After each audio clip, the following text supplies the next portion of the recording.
So now we're going to differentiate between scientism and science. After reading that little history and kind of going through what scientism is like, here's what science is. As opposed to realism, science is actually anti-realism. And what is that? Scientific theories are models which represent the data in the most coherent way possible, but are not considered true in the absolute sense and are subject to human biases. In many ways, a theory is the same as a tafsir. Okay, it's a commentary of the world. It's a commentary of what we see. I perceive something, but just because I perceive it does not necessitate that I have the appropriate interpretation. For example, a mirage. If I don't know what a mirage is, and I come upon a mirage in the desert, I'm going to assume that it's probably water, right? Until, of course, I approach it and then I realize that's not the case and it's just an illusion. And then I realize how a mirage works, and in the future, I can ascertain that this is not really water. Okay. Whereas a realist would say whatever they see is exactly the case until they, whatever they're perceiving, that interpretation is actually as it is. And one of the reasons that anti-realism is more popular within the philosophical community is because, as we know from history, not just from the explanation by Thomas Kuhn and others, but we know that this can't be true because theories are changing all the time.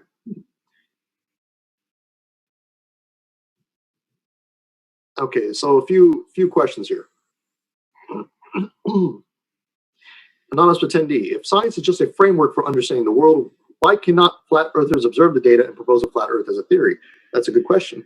And the reason they can, but it has to be more coherent than the other theory. You see what I'm saying? That's how you judge them. Okay. So for instance, if one theory has a better way of explaining all the data versus another theory, then we reject the other theory because the other theory is useless. It doesn't help us in any way. Oh, speaking of which, I forgot to mention that Kuhn and Karl Popper had a debate and Kuhn won. And Karl Popper eventually had to admit that he was wrong. So yeah, I wanted to go into that whole drama. It was very interesting. You can read up on it yourself. But it was really a cool debate. Clarification by anti-realist. Do you mean in an epistemic sense rather than ontological sense? Another question. I meant in an epistemic sense. I'm sorry. Yes, this is all epistemology. We're not talking about ontology here. Now, when you say somebody is a realist, they believe that what they're seeing is actually the case. Okay, but the anti-realist will say, no, what I perceive is not actually the case. It's just a construct. There is actually a reality behind that construct, but what I'm perceiving as is not exactly that. Okay, because human beings cannot step outside of my, this is a problem with realism as well, is that it considers to be objective, right? And what does objective mean? Well, there are two meanings. One is that factual, and the other is so that's what we use in the colloquial sense. The other one is perception outside of the subjective sense. So people have this weird idea nowadays that they can jump outside of their brain and kind of like see everything as it is, but that's not how it works. Everything that we perceive is from the subjective lens. Okay, there is nothing that humans perceive and their biases don't touch. Do you understand? Like, I cannot interpret the world outside of my own perspective. It's not possible. Which is another reason that realism is stupid. Okay, so anti-realism. Next, what else is science and reality? Pragmatism. People consider this a dirty word. It's not in the scientific community, or at least among scientific philosophers. So what is pragmatism? And this is probably the most popular version of science today within the philosophical community. And this is the one that Thomas Kuhn and Willard Quine and others had followed. And this is the reason that that logical positivism and scientism were defeated. It was by these philosophers. Okay, the pragmatist movement. I don't know if you're aware of an individual by the name of Jordan Peterson, Professor Jordan Peterson. Whether you agree with him or not, he has a lot of interesting ideas in terms of psychology, and he's a pragmatist. Okay, pragmatist philosopher. Okay, so pragmatism. Science is a tool, and theories are validated based on their usefulness and coherence. So whatever theory makes the most predictions and whatever theory most coherently takes the data and makes a good explanation out of it is the best theory. That's it. It's not because it's true. It doesn't make it true. It just makes it the best theory. That's it. So there's your answer to your flat Earth versus round Earth. Flat earthers are ridiculous because their theory doesn't answer really any of the problems. It doesn't actually explain anything. They try, they just deny what the round earthers are saying. That's all they really do. It's just like atheists deny what theists are doing. Atheists never really propound their own theories. They just say, hey, that's wrong because there's no evidence. I'm smart. That's it. That's really all they do. Okay. Oh, I'm sorry, Ahmed Faraj. What about God of the gaps? If it's the only explanation that we have, I don't really understand your question. Could you make it more, clarify that, please? And I'll continue and come back to you. Oh, Abu Faris. This sounds very Kantian. Oh, yes. Is the Islamic perspective about realism closer to Kantian, Humean, or Cartesian, or something more nuanced? Oh, no. First off, it is more nuanced. It is not Kantian, it's not Humean, it's not Cartesian. It's more of a Heideggerian and Kuhnian understanding. The demarcation between the reality and the subjective is really superficial. I'm sorry for all of you out there, I'm just answering this question, but for you, if you don't understand, I apologize. I'll try to explain it. The distinction between what is outside, what is externally real, and what is within our subjective perspective is a superficial distinction, because we can't understand anything other than what we subjectively perceive. So we can only assume that there's a difference. You see what I'm saying? Whereas Cartesians, Humeans, and Kantians would say, well, there's this like whole other world out there, that we're just not perceiving. That is behind the veil, you know what I mean? And that's more like a very Sufi understanding of things. I'm not going to go into Sufi metaphysics. I'm not Sufi, but I'm just telling you. Something like a Mullah Sadra thing going on. So yeah, I hope that answered it to some extent. Okay, going on. I apologize, I'm a little parched right now. So instead of being progressive, it's paradigmatic. Okay, what does that mean? So instead of being gradual, science is not progressive, but adaptive. As humans obtain more data about the natural world, theories are updated and tweaked until they can no longer account for said data, and then they are replaced by a new and dissimilar system with its own rules and languages. So basically, like you have a program, right? And you keep updating it when it has like viruses or it has like problems, and you keep updating, or you update a new version, 2.0, 2.3, 2.5, and then eventually you just get rid of the whole thing because this is a bad program. You can replace it completely. That's basically in a similar way how science works. You have one theory that works for a certain time. It explains what it needs to explain, and then as you collect more data, the theory is not quite accurate. And then you change the theory to accommodate the information. So it's not like the information is like coming into your head and then your theory just forms randomly in your mind. What we do as humans is that we observe the world. And then outside of that, we come up with a construct ourselves, a commentary from our own minds that makes that coherent. So something else atheists don't understand, a lot of them don't, is that they think that the information just sort of like slams into their brain and all of a sudden they're like, oh, I understand the world. Like, no, that's not how it works. In fact, we come up with a theory sometimes before we even make the observations. For example, black holes. How do we come up with the idea of black holes? Does somebody see a black hole? No. Somebody saw some anomalies, some differences, some strange behaviors in the universe, and then they decided to come up with a theory for it to explain what it was, and then they saw more observations which confirmed that theory, and then we come up with this concept. We still don't even understand what black holes are exactly anyway, but the whole concept behind black holes as being a theory, as being considered a fact now, is because somebody sat down one day and literally just came up with this idea to solve these problems that we were seeing in the universe.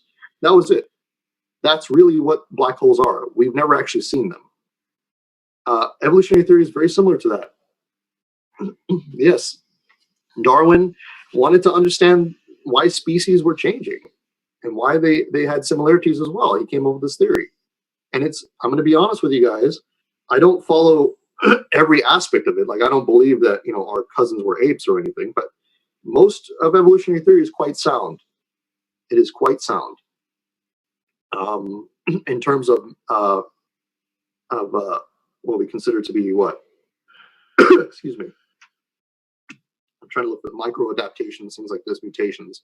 In fact, without evolutionary theory, we would not understand viruses today or bacteria. We need it for a lot of things. Now, does that mean everything about evolutionary theory is correct? No.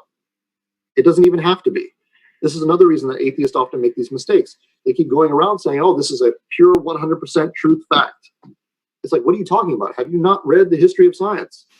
You have no idea what's happening, do you? Right now, you have a paradigm. That shift will occur. It's going to occur.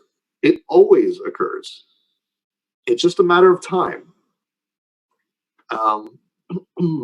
We don't have enough information yet to confirm whether it's the most correct view of things yet. We still have a long way to go. In fact, evolution as we know it today could be completely changed in the next 100 years. We have no idea. Okay. So science isn't really a search for truth. What do you mean by truth? I'm not a relativist, by the way. But what do you mean by truth? I mean, think about it. Do you have absolute knowledge of the world? No, you do not. Is truth, does that correspond with something directly? Or is truth in reality the most coherent understanding of something? Answer that question. Do you follow Islam because you have direct observable knowledge of God, of Allah, of the angels? No. Did Abu Bakr,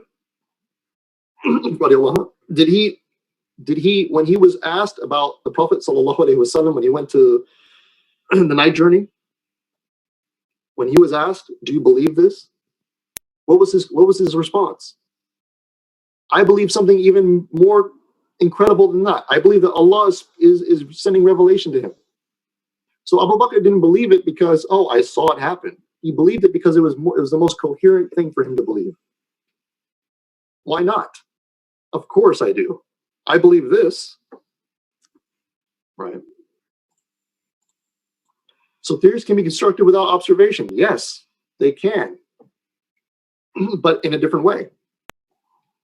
Yes, it's true that observation and experiment are central to science, but on a periphery level, meaning that direct observations aren't always necessary to understand things.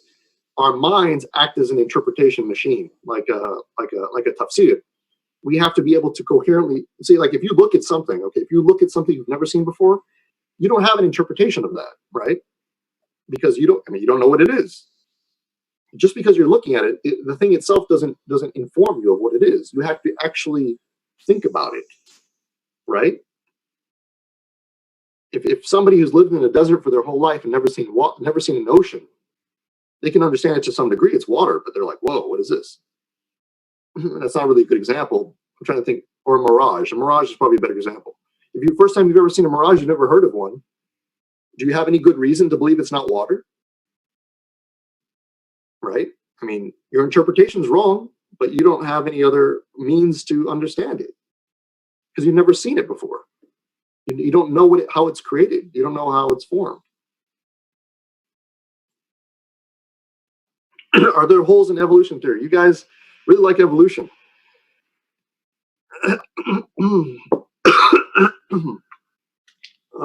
Okay, sorry guys, give me 1 second. I'm talking a lot. I'm going to be honest with you. I don't have a problem with evolution that much, and I'm not a liberal by any means. I'm Athari by creed, and I have a very conservative approach. But I can say that the majority of evolutionary theory does not conflict with Islam at all. There are holes, just like in any other theory. There's still there's still questions that need to be answered, and problems that need to be addressed. How do you deconstruct arguments for logical positives? I'm going to answer all these questions, by the way.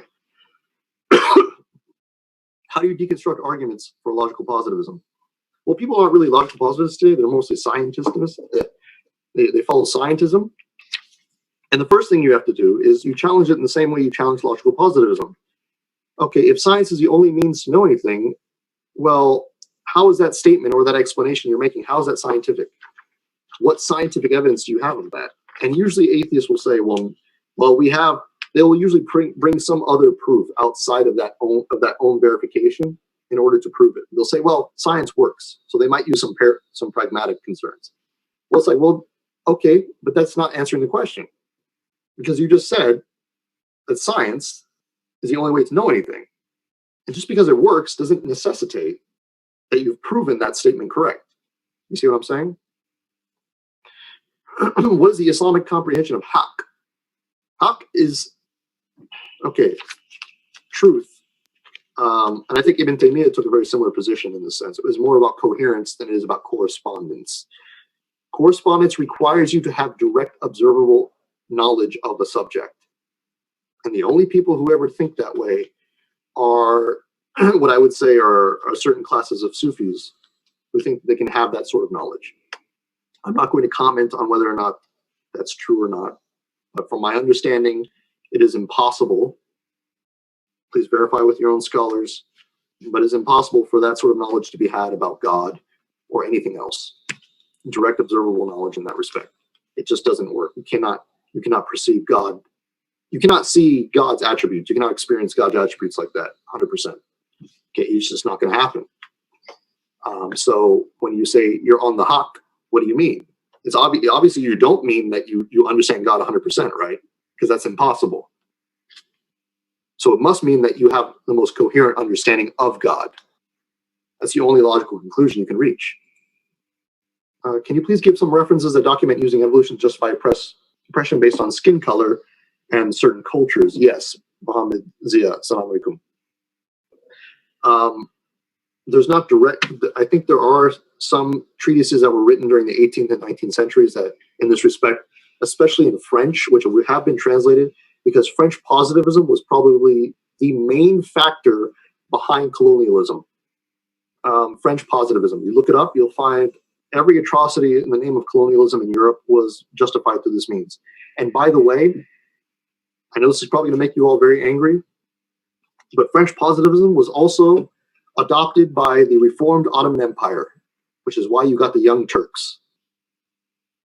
That's right.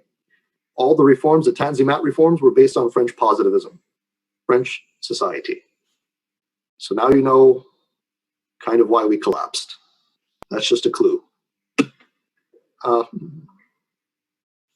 Next. Anonymous is correspondence theory essentially empirical then? It is direct observation and direct empiricism. It is what we call dogmatic empiricism. Empiricism in and of itself is not a problem as long as it's constructed along a more holistic understanding of reality. Because, for instance, Quine was an empiricist, but he considered himself a holistic empiricist, where he believed that you had to be coherent too. You couldn't actually like see the thing, you know what I mean, and then just interpret it as it is. Imam Ghazali would have considered an empiricist to some degree as well. Okay, so anonymous attendee. I'm sorry, guys. I have shortness of breath, so I apologize that I'm not talking very well. Can we import scientific theories to the Muslim world uncritically and teach them in our schools? Or should there be a review to ascertain their compliance with the Islamic worldview? Now, see, this is where I can answer this question now because we've gone through all of this. There is a current movement in the Muslim world called the Islamization of knowledge, which was started in Turkey and Malaysia, specifically by a man by the name of Muhammad Naqib al-Attas, Malaysian philosopher, Islamic philosopher, one of the only remaining today. Also somebody that Hamza Yusuf respects. And I also learned under him very briefly and his students when I was in Malaysia. He's the main proponent of this theory. There are others as well, like Ismail Faruqi and others. And then you have another school of thought called by Ziauddin Sardar, who's more liberal, but I think he has a more correct understanding. Here's the thing. You can import scientific theories into your classroom. However, it has to address Islamic issues. You don't have to redefine the theory itself under an Islamic worldview. I don't agree with this perspective because you can't. I mean, the thing is, our values are what determine how science operates. That's something I didn't get into much discussion with because we don't have much time. But the reason, for instance, that Muslims were so successful early in our history with science is because we had a need. We had a need to be, right? We were just a new empire. We had nothing. We had no resources. We had nothing. We needed what? We needed weapons. We needed gold. We needed to be able to mint gold. We need to be able to build buildings. We need to be able to do a lot of things. So because of this need, this desire, we took the theories of the Greeks and we modified them and constructed new theories to develop, even as astronomical theories, to assist our society. Nowadays, the problem with the Muslim world is that we borrow everything from the West. Everything. We don't build anything ourselves. We have needs, but instead of providing for ourselves by taking those theories and modifying and doing our own thing to make our own stuff, what we have done is instead we've borrowed from everyone else. That's why the Arab world is so low today, and I'm sorry to say, in terms of technology and, and things like this, ingenuity, is because they take everything from the West. Everything. And right now, the most advanced Islamic country, I mean, if you want to call it that, it's up to you. I'm not going to get into doctrinal disputes here, but the most advanced Islamic country or Muslim majority society is Iran. Now, why? Why is that the case? They are more advanced than any other Muslim country in the world in terms of medicine and even weaponry. Why? I'll tell you why. Because they can't borrow that much. They have been surrounded and sanctioned so much that they've had to rely on themselves. And because of that need, that's why they're developing their own stuff. But in the rest of the Muslim world, we're so used to borrowing from the West now because we've been colonized. Iran, by the way, was not, which is another historical fact. They broke away from that much earlier than the rest of the Muslim world. So once we decide to work for ourselves and for our own needs instead of borrowing from the West and expecting the West to provide for us, that is when the theories that we currently have will be modified in accordance with Islamic values, and that we will start advancing again. Because I'll tell you this right now, the reason the Golden Age existed was not because we borrowed from the Greeks necessarily, or we just advanced from them. No, we took what they had and we changed it completely because we needed it for something else. We needed it for our own values, our own beliefs. And because of those changes, we destroyed all the nonsense that came with Aristotelian philosophy. For instance, I don't know if you realize this, but Aristotle was also big into astrology. Okay, and that was also kind of and as Muslims became more, aware of their faith and more conservative, they got rid of that belief. And as Muslims became more liberal, they started adopting Aristotle again later on and astrology, and that's when we started to sort of become static.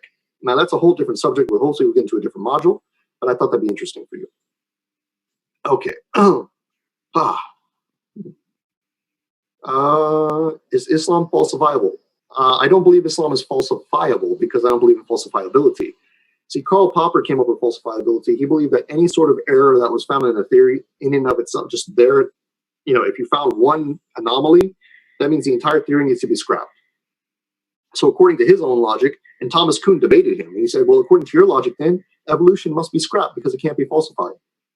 We don't have any, and there are anomalies too. So what are we going to do? So that's why Karl Popper had to eventually discard the theory. Falsifiability is nonsense. Nobody operates that way. Maybe at the micro level of science, but not overall. Theories do not operate by falsifiability. If they did, we wouldn't have any theories because we'd all be discarded. The moment you see a problem, they would discard them. And nobody actually works that way. Are there any Islamic reference materials against Sam Harris writing podcasts? No. But if I ever debate him, that'll hopefully be it. I've wanted to debate him for so long, actually. Actually, you know what? I'm actually thinking about writing something against one of his recent works with Majid Nawaz. I'll let you know. So, sorry, Tariq Roshan. Thank you for the question. Next. Most atheists use science as criteria for truth nowadays, so can this argument be used as argument against a criteria? You give me an argument, let me see what it says. P1, anything based on limited knowledge cannot be criteria for truth. P2, science is based on limited knowledge, therefore science cannot be a criteria for truth. No. Sorry, it's a bad argument. No offense. The reason it's a bad argument is because truth cannot be measured by limitations. What do you mean by truth then? Because you don't have knowledge of everything. So by the logic of their own argument, that means that Islam can't be true. Stuck to the law, right? So we should be very careful in that respect. Can you debate Neil deGrasse? Yes. You probably think I'm arrogant, but I'm not. I've studied these guys, like I know them like the back of my hand. You can actually, if you read my article on Yaqeen Institute, you'll see I've actually written against a lot of these ideas of Orientalists regarding Islamic history and science, and I mentioned Neil deGrasse Tyson in there. What does falsifiability even mean? I think I already asked that, didn't I? Did I answered that? It just means that something is proven to be incorrect if it results in an anomaly or it results in a problem. So for instance, if you make a prediction and that prediction doesn't come true, therefore it's falsified. It doesn't ever question whether or not the question itself or the prediction itself was false. You see what I'm saying? Could you crush Neil deGrasse? Did I already answer that? Yeah. Crush. I don't know physically at this point because I'm quite weak, and he's probably a little bigger than I am. Mentally, in a philosophical discussion, yeah, probably. He's just a scientist. No offense to scientists. I mean, they're very valuable people, but in a philosophical discussion, they're really bad. Next, okay, you said most parts of evolution are okay. Muhammad Zia, assalamu alaikum. So is the only part that is wrong is that Adam alayhi salam said descended with some common ancestry. I think common ancestry is one of the biggest issues in general, not just because of Adam, but just because the theory itself is very unstable. That part of the theory is very unstable. In fact, that part of the theory is not even central to the theory itself.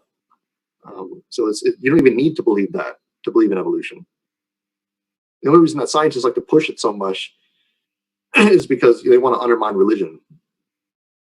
Whatever. There are many Christian evolutionists, by the way. The whole Catholic Church is made of evolutionists. If they can do it, we don't have a problem.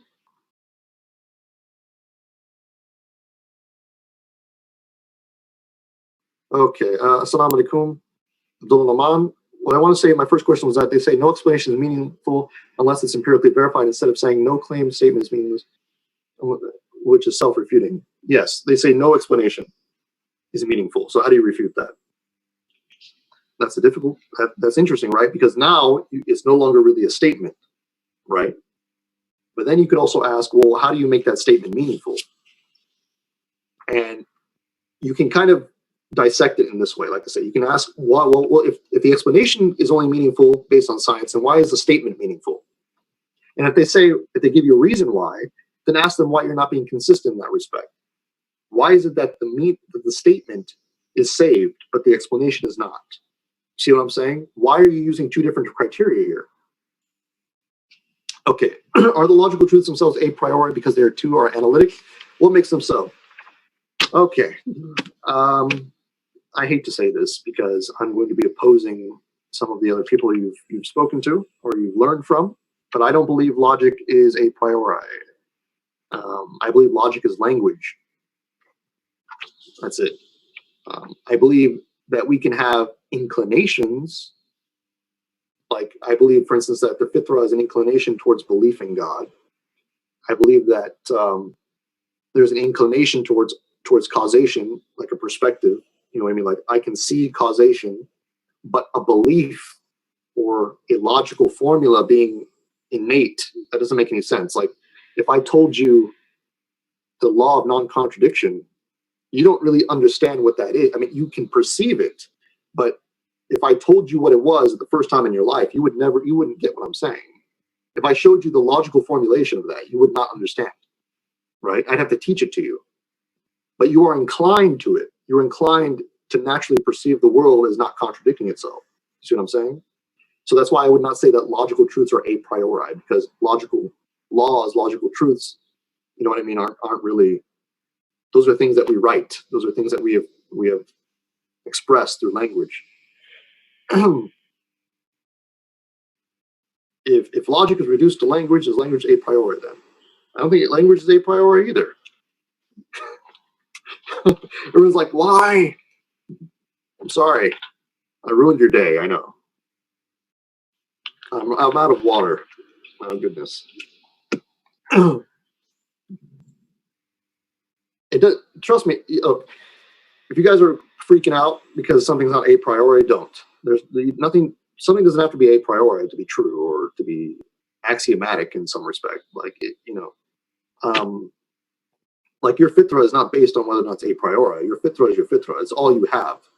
You can take a more consequentialist approach in saying that, okay, well, this is all I have to perceive the world. Like your brain is what you get, right? You're created with this brain. So this is all you have. So you can't be like, is this true or not? You know what I mean? Is this justified? Like, what other criteria are you going to use? You see what I'm saying? Like, where you can't go outside of your brain and say, does my brain work? No, you don't know. Like, that's all you have. How's my health? Alhamdulillah, I'm doing okay. I'm recovering. As you can see, I'm not exactly up to par still, but I'm working on it. Could you please expand on your comment on Antony Flou's reason not becoming a deist not good enough? I don't believe physical observation of the world can directly infer God. That's why. Similarly, I don't believe that finding scientific miracles in the Quran is a good reason, because I believe science does not operate in that fashion. You cannot find science in the Quran because science is constantly changing. It doesn't make any sense. What are your views on Paul Feyerabend's on scientific anarchism? What is his place in the philosophy of science? His place in the philosophy of science was very interesting because he completely tries to undermine everyone else's position. He's the most annoying. He's one of those really annoying philosophers that comes around and just goes, "Hey, all of you guys, you're all wrong, and I don't know if I'm right, but you're all wrong." He's that guy. He's wrong, I think, and I think everyone else thinks he's wrong. But he asked a lot of interesting questions, which helped the philosophical community flesh out their theories better. So he was sort of that guy who came along and poked you enough to make you have a better position. What argument do you use for the existence of God other than the fitra? Other than the fitra, I don't like those arguments. I don't like many other arguments other than that, to be honest. I suppose I would say the teleological argument is the best one you can get. But, I mean, every argument can be challenged to some degree. That's the problem. Because no one has absolute knowledge. Now, I would probably say that, the teleological argument is probably the best. The design argument, I mean. Like, everything looks designed. Therefore, it must be designed. And people say, well, that's very simple. Just because it looks designed doesn't mean it's designed. But then if you argue, well, if that's the only way I can look at it, how can you say otherwise? That's when you kind of combine the two, the fitra. It's like, well, I can't say it's not designed because my perception doesn't allow me to say otherwise. I see everything as designed. I can't do anything else about it. So what am I supposed to do? It's like if you tell somebody you live in the Matrix, well, I don't see the Matrix. What am I going to do about it? You know? What about contingency argument? Like Al-Ghazali's contingency arguments? Like I said, guys, a lot of the arguments that you're mentioning, Kalam and such like this, these for me personally, are arguments that help to solidify the belief of the believer. They don't help with atheists. If you want to deal with an atheist, you have to go after their beliefs first. You have to undermine their perception of science and their perception of reason and truth. Okay? You're not going to win against an atheist with these arguments. I'm sorry. I know that's my personal view. You don't have to agree with me, but in my experience with atheism over the years, it doesn't work. Because unless you destroy their foundations first for what they perceive to be as evidence and reason, you're not going to get anywhere. They can just keep denying your arguments because they're not scientifically based, right? You first need to understand. This is why I said this lecture is the most important one. And the next one you have is going to be even more important, or hopefully, because I think Ustaz Hamza is going to be mentioning how science and Islam don't contradict. And he might go into more depth in this respect. But you need to understand these beliefs. You will not get anywhere with atheists or atheism unless you understand what science and scientism are. You just can't. It's not possible.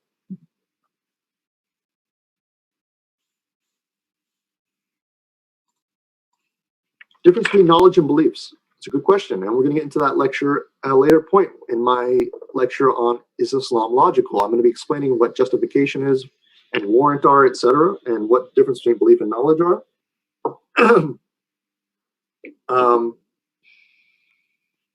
People usually use the words belief and knowledge in a very colloquial way. And the problem with a lot of debates today, especially online, is you have a lot of people who don't understand anything. That's what the internet has done, is there's a lot of lay people, a lot of like armchair scholars to come around and express their own views. So a belief, for some people, I've noticed that atheists will use belief in a way that just means opinion, like an opinion that like you're not certain about. But that's not what belief is. A belief is something you actually have you have an affirmation of. Like if I say I believe in evolution, it means that I think, there's some content there worth adhering to, right? Or I believe in Islam, which is more important, right? It means that I believe that Islam is true. You know what I mean? So belief is not something separate from knowledge. Now, whenever you declare it that way, that means you actually know something. When you declare belief, you're declaring knowledge of the subject. So if somebody says, I believe God does not exist, they're saying that they know in some respect that he doesn't. In the same way, if somebody says, I believe God does exist, they're saying to respect that they believe that he does, right? So some people try to demarcate between the two, but it's nonsense. There is no demarcation. If you say, in my opinion, I believe that, you're just saying that you know this, and you're just trying to be like going around the bush, right? It's the same thing. Or ask questions just because you want to entertain me, or vice versa. I can do a very good Richard Dawkins accent, but I don't know if I can do it right now. Let's see. Abu Faris, is the universe beginningless, as argued by many contemporary atheists, Hellenic and Arabic philosophers? No, I don't believe so. I don't believe there's any reason to believe it's beginningless. There's no reason to. I don't see a purpose behind that. I don't think the arguments are convincing.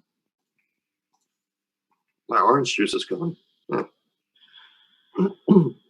If you have any questions about the material, please ask now. I will answer them later if you want. This is fine as well. I do expect you guys to read my article on Yaqeen Institute so you can understand the birth of science and Islamic civilization. I was hoping to get to it here, but because we had explained so much and I was kind of ranting, didn't get that far. But I do expect you guys to read it. And I've also provided additional reading material. I want you guys to pick up this book. You can get it online in PDF if you want.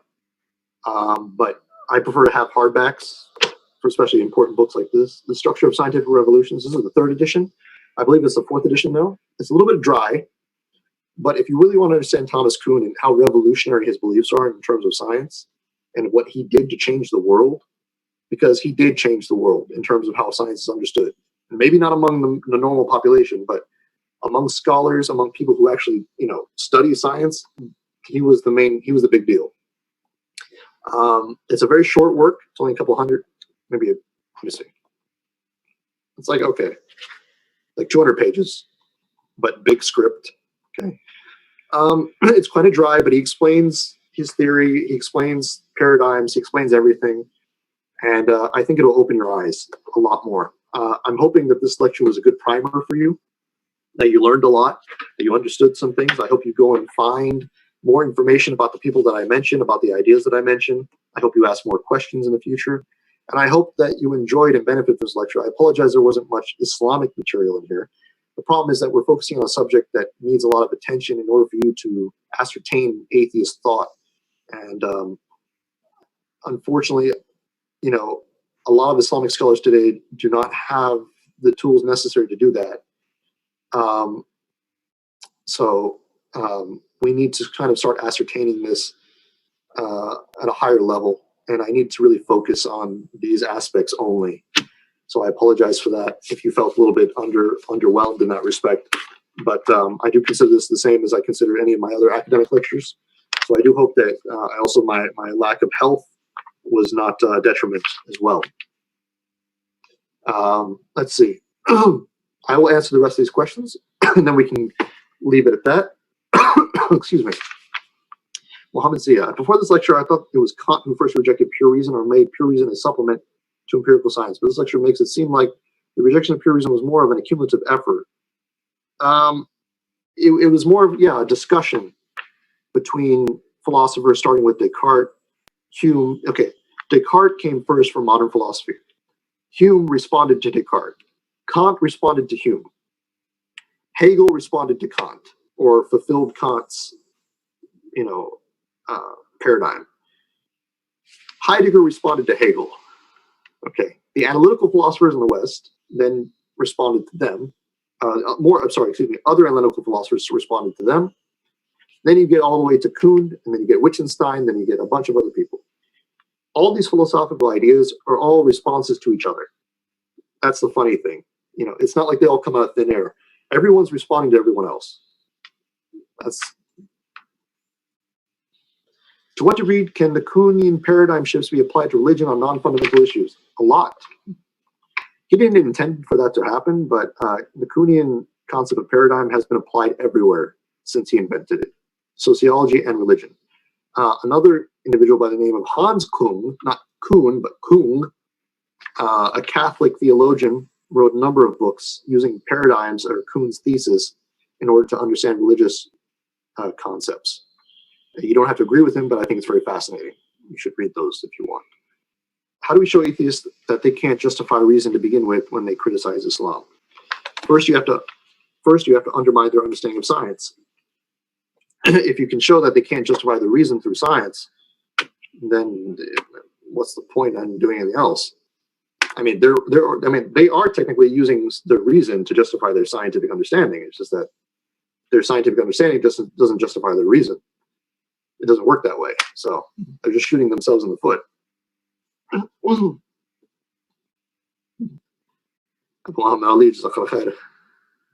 do you think about Plantinga's argument against naturalism? I think it's very clever. It's a very clever argument. I think it has a lot of merit, but I think he needs to work on it a little bit more. I'm not very convinced about his idea about warranted. I don't like his idea about basic beliefs. That's the thing that I really have contention with. I think he's being very circular. I think a better source would be Michael Huemer, Huemer. He came up with an interesting concept called phenomenal conservatism. Phenomenal conservatism. Okay, where he basically states that we're justified to believe something if we perceive it to be that way, until more data comes in that defeats that perception, which to me seems very commonsensical, because that's how we normally act anyway. What do Western philosophers say about testimony or mass transmitted information as a source of knowledge? It's obviously required. Ijma in Western philosophy can be challenged, but generally it's accepted, especially with regard to scientific understanding and experiments in normal science, as it were. That said, Ijma can be challenged if the interpretation is not validating the observations.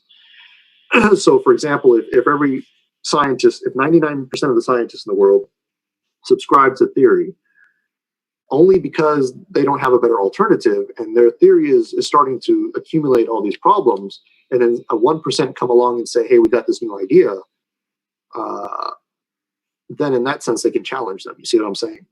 So it's more holistic. There's not one criteria or the other that can challenge the ijma. It has to be, there's a holistic, you see, the problem is that I have with a lot of philosophy, modern philosophy, not necessarily contemporary, but modern philosophy, is that there's demarcation between the objective realm and the subjective.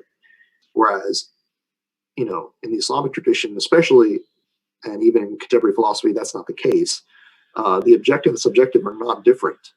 In fact, they're very much the same, because, like I said, you can't really demarcate them. I mean, the only perspective you have is your own, right? And you can only confirm it with others. You can't just jump into other people's brains.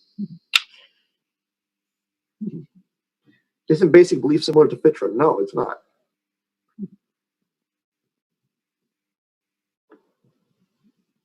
I'm not going to get into that too, but it's not. He uses fitri sort of arguments, but it's not similar. Not in my opinion. I could be wrong, but that's not according to me. I studied under when I was doing my bachelor's degree, I studied under one of the students of Plantinga. He was my supervisor. And, he confirmed to me a lot of his ideas. I became interested in Plantinga during that time, but I didn't agree with him necessarily.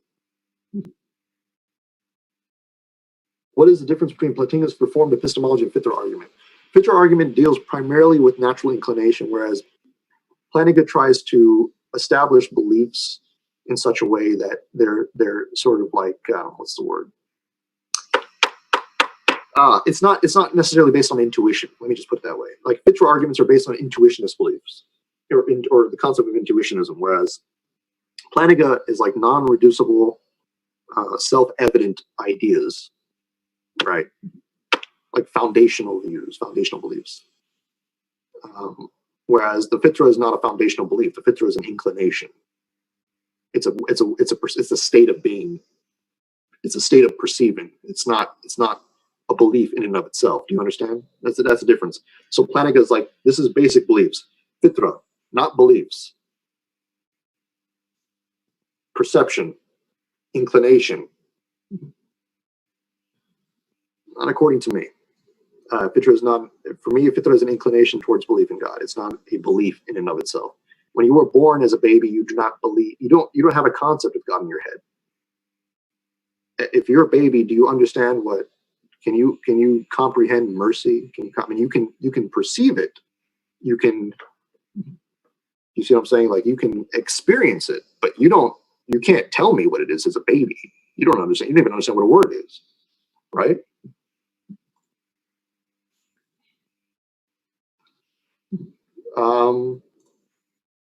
Is there an Islamic epistemology? There are many. Ghazali was one epistemologist who came up with the sort of first type of empiricism within the Islamic tradition. Ibn Taymiyyah was also very much empiricist in many ways, not completely, but in many ways. Ibn Hazm was probably the greatest empiricist in our tradition. Very good philosopher as well. How do we get good at recognizing fallacies? Practice. Practice not making them. Try spotting them as well. Like if you study a fallacy, say like, what is an ad hominem? And then look for them. It's practice. The same thing as language. How do you get good at that? You got to practice. There's so many fallacies, but you can catch them over time. It takes practice. You got to debate more as well. Not like in a bad way. I don't want you going around yelling at people, but you know what I mean? Like have more discussions with people so you can see how people practice their arguments and then practice your own. Make sure you're not trying to commit any. The first thing you should do is you always have integrity. Most people who commit fallacies are people who don't have any integrity. They're people who just want to win a discussion. That's the problem. So that's why they commit so many fallacies. Do you have, anonymous attendee, assalamu alaikum, do you have reading material English on Islamic epistemology? Ghazali and Ibn Taymiyyah. Yes. The best person to look at right now for contemporary Ghazalian epistemology would be Sayyid Naqib al-Attas, Muhammad Sayyid Naqib al-Attas, who is Malaysian. He wrote the Prolegomena of Islamic Metaphysics, or Prolegomena of Islamic Science. I forgot the exact title, but I know it's Prolegomena. Just look up Sayyid Naqib al-Attas, Malaysian philosopher. You will find his work.